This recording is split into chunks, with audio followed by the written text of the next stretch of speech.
atu hane hado tola do wala tala tutupu ke lata i moi puli ponei.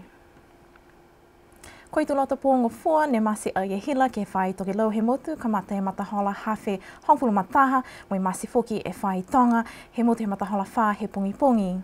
Koi pungi pungi nei ne whakawhano ai e whakairoanga moi he whale tawili hila ke whakailoa ko Niue hila he ngahua ke motu katoa ka mata he matahola lima he pungi pungi kai ke mailonga tō liuni ke masi whakaofo he tau mga hui mua ka tūmau ke tō e uha moi nā kai whai la ke tawili ai hila ke lata moi tau puha hila.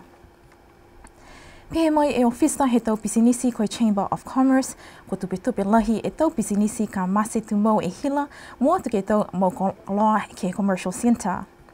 Pesini koe tai generator ke Commercial Centre, koe whale asianga tupe, ni ne mai ke whakaonga e generator nei.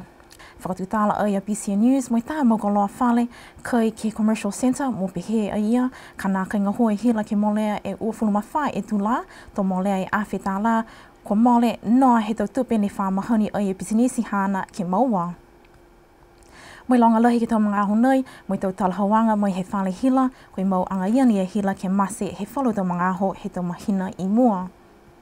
Pē mai a hui paola nā kai whau e tau le kua nei e ke tawilianga he hila, ha koe tau lākau hila moi tau whalu alu tau le kua, ko lali anga ia lo tōlu ke tau se ke aua masi tumau e hila he tau mahina i mua. Pehea ia nā kaila maua mai, ia e tau generator whau ko whai mga ahu alu tōlu he whakatali ki ai. Toko o e tau ofisa ngā hua mai he konusila ha me lika i o kalana kua o mai pauaki ai ki Niue ke whai tapu nei ke maua e tau mātutakianga he koutu ko Amerika mo Niue. Koe tā ofisa ko Ted Danowitz, ko ia koe Political and Economic Officer mo Natalie Wilkins, koe Public Affairs Officer ko ngā hua ai ke tā whakaholowanga he whakatawhano Amerika ne whakahingoa ai ko US Government's Pacific Outreach.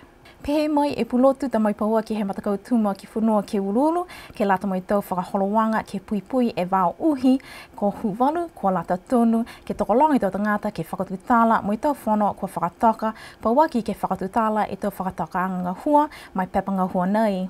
Ko uina mai pauaki he tā whale whakatata whakasino talahua he motu ko whalani, e tangata tā whakasino Niue ko John Pule, ke tā tuhana tau whakasino ke whakatata ai ki Paris i whalani.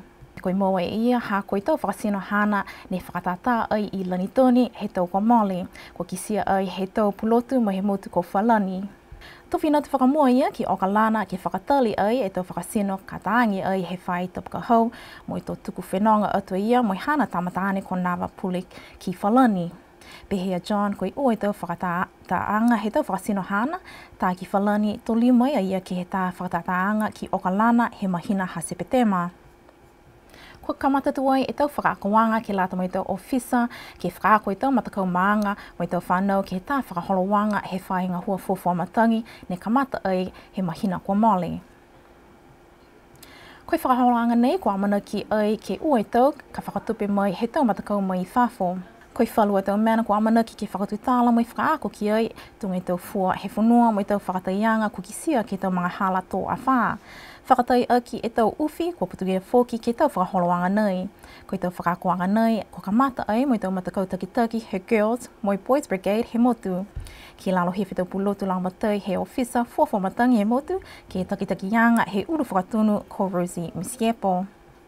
Pēnā hatu tōla tau wala tālo tutupu, ke lati moi puli ponei, a tō liu ke whilawia tapka hau, nona whaa, moi munuila.